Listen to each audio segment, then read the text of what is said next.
그러니까 지난번에는 아버지 어머니의 할아버지 할머니, 저한테는 뭐 증조 할머니 할아버지가 되죠. 두 분들이 우리 아버지 어머니 2살 때 서로 약혼을 했다, 그런 말씀을 드렸습니다. 오늘은 거기에 이어서 지숙담에 왜 부자 3대 간다, 3대 가면 망한다는 얘기인지 3대를 가도 버틴다는 얘기인지 하여튼 부자 3대를 간다고 그런 얘기가 있지 않아요? 3대를 넘기기가 어렵다, 막 그런 뜻일 겁니다. 또 그래서 한때 잠깐 삐까뻔쩍했던 기회가가 흔적도 없이 사라진 그런 말씀을 드리고자 합니다. 얘기를 해보고자 합니다. 그러니까 그 당시에 구한말, 말하자면 일제 초기에 생활상 또 어떻게 망하고 어떻게 흥했나 하는 얘기를 이걸로 미루어 짐작을 하실 수 있을 것으로 생각이 돼서 제가 적어봤습니다. 흔적 없이 사라진, 지워진 외가의 내력. 내 어머니 이름은 이을순입니다. 제 어머니 이름이 1905년 을사년에 태어났다고 해서 을순이다. 1905년은 조선의 26대 왕 고종이 1897년에 나라 이름을 대한제국으로 바꾸고 서로의 황제로 즉위해서 8년이나 지난 때였다. 11살의 왕이 되어서 34년, 그리고 황제로 이름을 바꾼 지 이미 8년 만에 중국 청나라 황제와 동급 이를 선포하느라고 서둘러 황제라 칭하기는 했지만 이미 나라의 주권은 일본의 수중에 들어가 있었다. 경기도 강화에서 농사짓던 전주이시 왕가의 한 젊은이가 못 배우고 배경도 없는 탓에 덕택에 억지로 끌려와 왕이대로 험한 궁중생활을 못 이기고 일찍 죽었는데, 이 사람이 후세의 강화도령으로 불리는 철종이다. 당시 적정을 하던 실권자 조대비가 종친 가운데에서 뒤를 이을 만한 만만한 사람을 고르던 중 눈에 띄어 11세 어린 나이에 왕위에 오른 사람이 고종이다.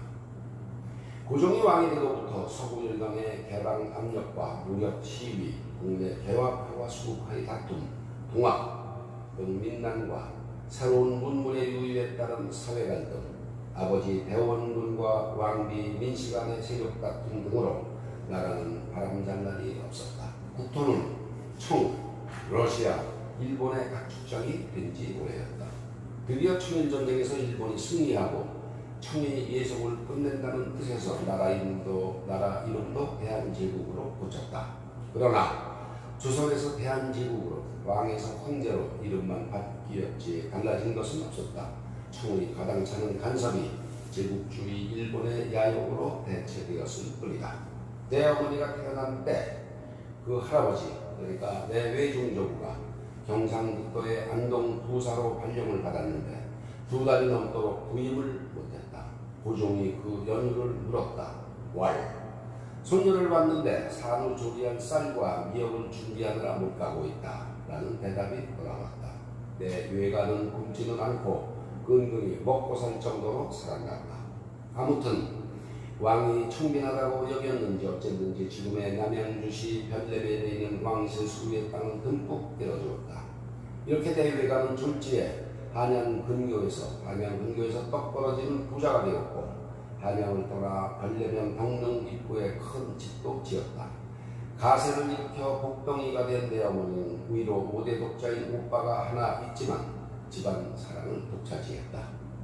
서울 지하철 4호선 당고개에서 옛 고개를 넘으면 왼쪽에 공덕사 절과 덕릉 입구가 나온다. 그곳으로 200~300m 들어서면서 좌측에 축대를 쌓고 담을 두른 옛 기와집이 바로 내 어머니가 시집 올 때까지 살았던 그 터이다. 건물이야 여러 번 바뀌었겠지만 축대와 계단은 소녀적 어머니가 만졌을 옛 돌 그대로다. 덕릉은 조선 14대 왕으로 41년을 다스리며 임진왜란, 정유재란 등을 겪은 선조의 아버지가 묻힌 곳이다. 내 외증조부가 손주까지 본 늦은 나이에 세상시대 안동부사직을 받았다고는 하나 그 즈음은 을사구호조약이 체결되어 외교와 국방이 일본에 양도되고 이또와 조선 통감이 된 때가 아니었던가. 나는 내 외증조의 이름도 모른다. 을사구호조약 5년인 1910년에 일본에 합병되어 그나마 이름뿐이던 나라도 망했으니 그런 혼란 중에 부사고 뭐고 부임을 했을까. 내 외조부 이행원도 황제의 시종무관을 지냈다. 고종이 1907년 퇴위를 하고 아들 순종이 1910년 8월 29일 강제 합방될 때까지 3년간 실권 없는 황제로 재위했는데 어머니는 당신 아버님이 모시던 왕이 고종이었다고 여러 번 말했다. 부모가 굳이 벼슬을 사양하면 그 아들에게 적당한 직을 주는 것이 전혀 어떤 일은 아니었다. 전주이시였던 우리 외가가 혹 저 먼 조상 때 어느 왕소의 핏줄에 다 있었을 수도 있겠지만 내 외 증조부가 그 험한 시절에 지방관 나가기를 고사했기가 십상이다. 의사보조약 체결에 자결로서 한거했던 충정공 민영환 선생의 순국 당시 직함이 시종 부관장이다. 어머니는 당신 아버지가 부령 계급이었다고 조금은 으쓱하며 말했다. 지금이 대령에 해당하는 참령이 군이 최고 계급이었고 그 아래가 부령이다. 어머니는 어느 땐가 시아버지는 벼슬도 못한 참봉인데 당신 친정은 이렇다며 조금 폼을 잡았는데 아버지는 그냥 참봉이 아니라 능참봉이고 종발품이며 약간의 늑도 받았다고 했다. 하원 세상에 어린 내가 보기에도 어릴 때 두 분은 웃겼다. 집안의 흑동이로 사랑받던 어머니는 출가 후에도 당당하게 쌀이며 장작 그리고 온갖 살림살이를 친정에서 날라다 보았다. 예산시댁에서 홀어머니를 모시는 시수, 즉 내 큰아버지는 어머니 말에 의하면 용에 터져서 재산관리에는 영 재주가 없었다. 당시 서울에서 공부하고 살림하는 동생 일가족 생활을 된다는 것은 웬만한 부호가 아니고는 힘들었다. 부부는 친정에서 문자를 나르기 쉽게 신혼집을 서울의 동쪽 신당동에 마련했다. 지금은 안 쓰이지만 우리 형제들 본적이 서울 송도구 신당동 347의 이사방이다. 좀처럼 당신 친정 이야기를 안 하는 어머니가 나에게 당신 친정아버지의 일화 하나를 얘기해 준 적이 있다. 내 외조부가 얼굴만 마주치면 영감마님 먹고 죽을 비상이라도 있으면 달라. 가난한 동네 노파 말에 말린 청어알을 주며 독이 있는 보고알이라고 일러주었다. 그 노파가 집으로 가는 길에 그 알을 논두렁에 던지며 영감이 망령이 나서 멀쩡한 사람 죽이려 든다 하며 욕을 받아간다. 내 외조부는 쌀을 몇 말 보내서 노파를 위로했다. 그랬던 외가가 해방되면서 한순간에 무너져 버렸다. 인근에서 존경받던 내 외조부가 해방을 10여년 남기고 돌아가고 가상을 이어받은 내 외삼촌이 마름과 머슴들에게 잔뜩 인심을 잃은 것이 과금이었다. 5대 때 독자였던 내 외삼촌은 딸 둘과 아들 둘을 낳았다. 어머니 말에 의하면 당신 올케는 음식과 바느질 솜씨가 없었다. 그걸 핑계로 외삼촌은 마나님을 수박했다. 그리고 어느 주모의 딸에 푹 빠져 딴 살림을 차렸다. 의지하던 시부모가 돌아가고 외톨이가 된 내 외숙모는 이름 모를 병에 걸려 몇 년을 시름시름 앓기 시작했다. 그리고 끝내 해방이 되던 해에 병을 달리했다. 어머니는 필시 화병이 죽을 병으로 번졌다고 했다.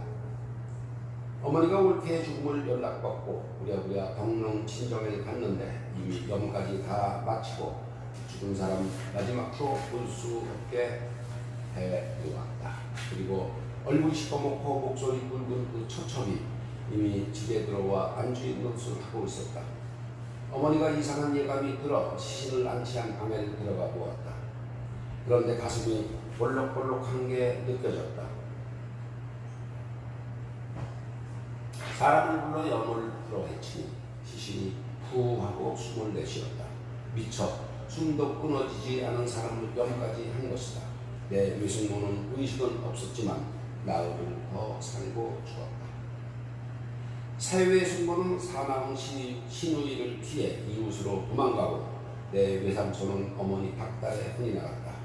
그 후로 어머니가 돌아가기까지 새 외숙모는 신우이만 왔다 하면 도망을 갔고, 외삼촌은 유교가 끝나고 우리가 생활이 어려웠을 때 어머니가 이것저것 집어가도 끽소리 한마디 못하고 억센 유위에 잡혀 살았다. 새 외숙모는 다행히도 아이를 못 낳았는데 친정 남동생의 아들 하나를 양자들여서 키우며 전체 소생들을 내몰았다. 내 큰 외사촌 형은 6.25 전쟁에서 전사하였고 바로 밑에 누나 둘도 모두 제대로 풀리지를 못했다. 나보다 8살 이후엔 내 막내 내 작은 외사촌 형은 고등학교를 졸업하고 바로 부모인 우리 집으로 와서 몇 년을 함께 살았다. 부모인 내 어머니가 의지가지 없는 친정 조카들을 돌보느라 애도 많이 썼지만 마음뿐이지 형편이 모두 어려울 때라 마음고생만 했다. 일본이 패망하여 물러가고 아직 남한에 정부가 수립되기 전 사회는 좌우로 갈라져 치안은 불안하고 민심은 흉흉하였다. 38선 이북에는 이미 소련군이 진주하여 소련군 대우의 출신 김성주를 김일성으로 이름을 바꾸어 조선민주주의 인민공화국을 세웠다.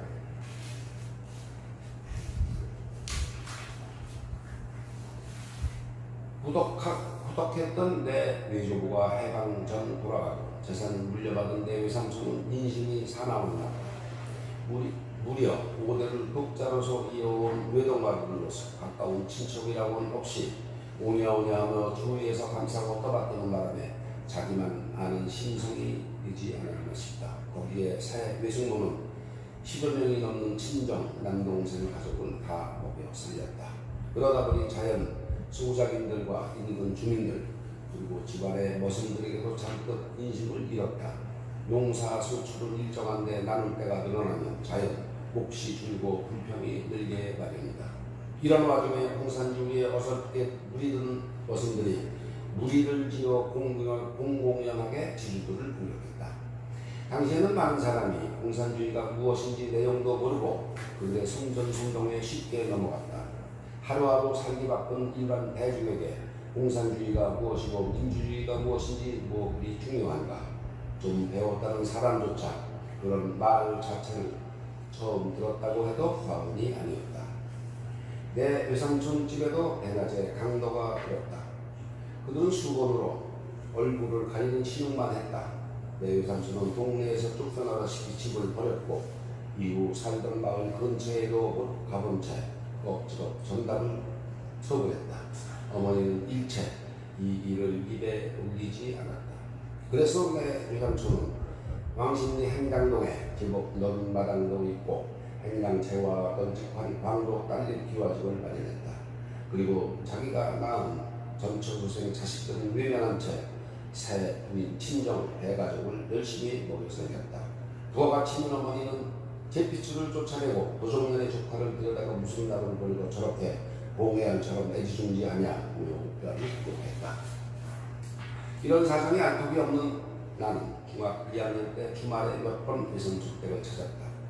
외숙모는 자 우리도 가져갈 거 하며 뭔가를 싸주며 슬쩍 나를 밖으로 떠밀었는데 눈치 없는 나는 자고 가라는 외삼촌 말만 듣고 하룻밤을 잤다. 난 그때 외삼촌처럼 잘생기고 멋도 잘내는 사람이 어떻게 저런 도깨비 같은 여자에 푹 빠졌을까 살짝 궁금했다. 어머니는 남녀간 수공학은 아무도 모르는 거야 했는데 나는 부부간에는 마음이 맞아야 하는구나 하고 혼자 똑똑한 채 했다. 어머니는 돌아가기까지 새 외숙모를 꼭 근연절면으로 불렀다. 어머니의 새 올케에 대한 감정은 이렇듯 살아갔다. 외삼촌은 일생을 데님매는 바지와 한복저 허리를 깔끔하게 차려입고 하얀 군신을 신었다. 마고자에 호박단추도 걸었다. 그리고 외출할 때에는 두루마기와 중돌모를 썼다. 외삼촌은 누이 동생인 내 어머니가 돌아가고 30년을 더 살고 90이 넘어 돌아갔는데 말년 몇 년은 참 고달팠다. 어머니 말대로 양아들인 외숙모 친정 조카 녀석이 집을 훌랑 들어먹고 나몰라라 하고 두 사람을 팽개쳤기 때문이다. 게다가 녀석은 6.25 전쟁 때 전사한 그대 장남이 부모에게 남긴 원호 지원금까지 매달 제약으로 챙겼다. 외삼촌은 한 방에서 같이 자며